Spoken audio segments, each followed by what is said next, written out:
क्या तुम जानते हो कि रात की दुआ क्या है? नहीं, हमें मालूम नहीं है। ठीक है, मैं तुम्हें बताती हूँ। हमारे नबी करीम सल्लल्लाहु अलैहि वसल्लम ने फरमाया का रात को सोने से पहले सोने की दुआ पढ़ लो। اللهم باسمك أموت وأحيا. اللهم باسمك أموت وأحيا. मैं तुम्हें दोबारा पढ़कर सुनाती हूँ। اللهم باسمك أموت وأحيا.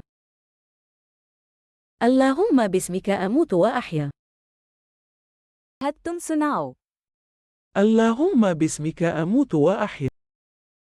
اللهم باسمك أموت وأحيا. اللهم اللهم باسمك باسمك أموت أموت وأحيا. وأحيا. اللهم اللهم باسمك باسمك أموت أموت وأحيا. وأحيا. اللهم باسمك أموت وأحيا. اللهم باسمك أموت وأحيا. اللهم باسمك أموت وأحيا.